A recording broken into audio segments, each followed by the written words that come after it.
Do you remember back in the day, you're sitting in class and the teacher is just going on and on about something so boring and you just kind of tune out? You're thinking to yourself, Man, I am so bored. But the school game is Chromebook, so I might as well play a game to pass the time. but every website is blocked except for one. The website they can never block. Google. And on Google are Google's Doodles.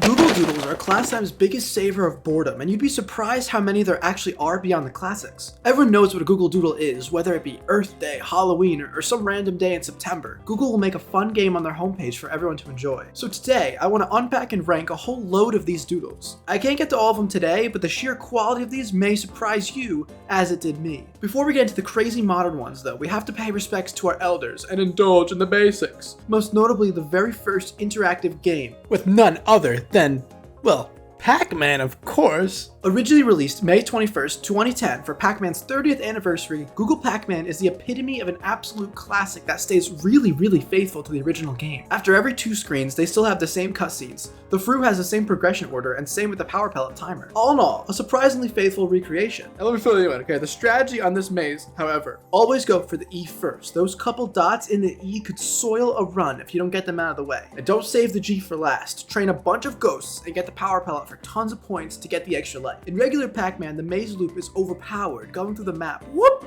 Whoop! And it slows down the ghosts. Like, come on, that is broken! But in Google Pac-Man, they balanced it with only one loop. The worst part about Google Pac-Man is you'll be going on a generational run. Then the bell rings and you have to go to your next class. The one fatal flaw is revealed. There is no pause feature in Google Pac-Man. Make sure you have time in your hands before starting a run. But other than that, you can't go wrong with this one. Solid, top of A tier. The next game is one I didn't know existed, but it is a generational banger. To celebrate Jerry Lawson's birthday, one of the founding fathers of video games, they made a level editing software. Games like Mario Maker 2 and WarioWare DIY, that's my jam. Giving the player this freedom to make the games that you love, I eat that up. And Jerry's browser level designer has all the bells and whistles you could really ask for. The best part is sharing the levels you make with your friends is so easy. It's the epitome of Mario Maker though, even down to switching up the different themes. Some of them are cool, but if you held a gun to my head and said beat this level, I would say pull the trigger. Other than the sample levels they give you, the level editor has a lot of fun tools to mess around with, and mess around with it I did. Behold, viewers, I present to you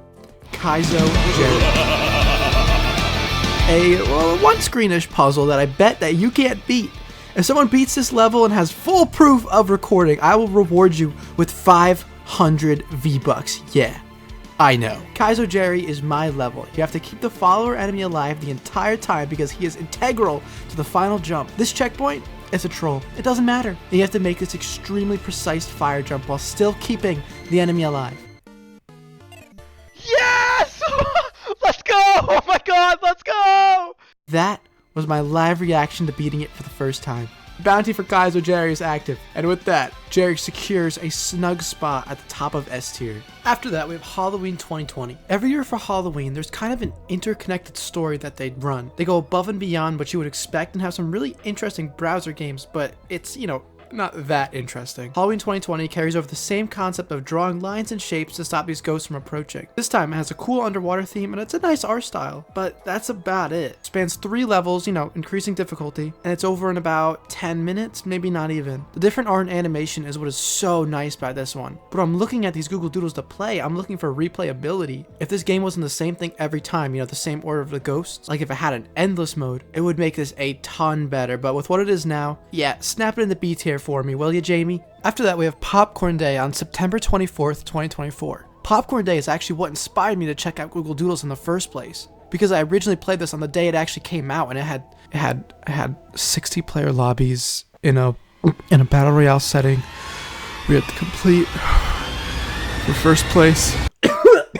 Oh dear lord, forgive me.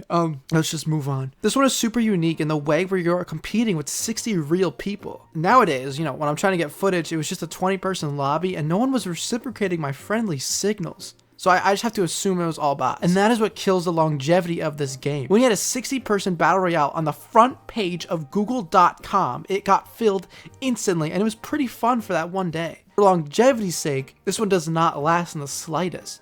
I wasn't even able to get to the last round because of all the bots that died on round 2. Gameplay wise, it's just dodge and weave through the rounds until you're the last kernel standing. It's It's really simple. You can choose from 3 different classes with their own gimmicks, which is super neat on how you can interact with the other players. But for something so neat and so cool with a ton of animation and work behind it, I don't know, it's just sad to see it all thrown away that once the day that everyone knew about it was over. Oh well, solid B tier for that.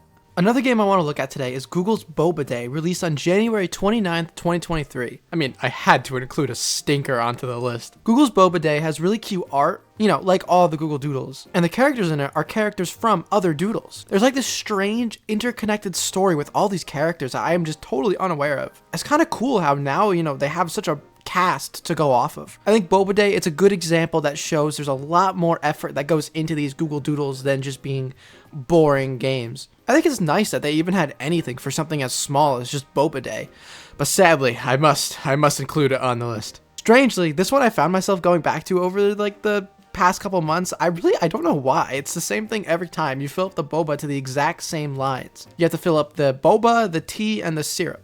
There's a large amount of delay when you release the mouse. It makes it tricky and honestly just kind of annoying. And once you're done, that's it. Very small, very cute. I feel so heartless to do this, but it's C tier. The last game is probably the biggest one, with that being Google's Santa Tracker. This one is packed with so much nostalgia for me, bro. What a classic middle school computer time game. Wrapped in this jolly package are 26 really cute games aimed specifically for the younger audience. The quantity is just really fat, and I really appreciate them catering more towards young kids. For example, teaching them coding or having a bedtime story. The other games just have a lot of polish, but I was a little disappointed to see that for as far as I can tell, it hasn't been updated a whole bunch. Despite it, the Google Santa Tracker remains elite for a reason. Catch me on Santa Search. This one is easily the best game. Or Penguin Dash, bro. I can beat all the levels faster than you.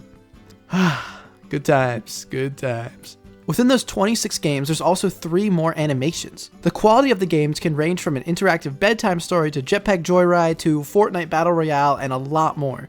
And then when it's actually Christmas Eve, it turns into an interactive map showing where Santa is traveling. But overall, there isn't a whole lot for anyone not 3 to 12 years old. But for the younger audience, this is going right up in S tier, absolutely packed to the brim with content.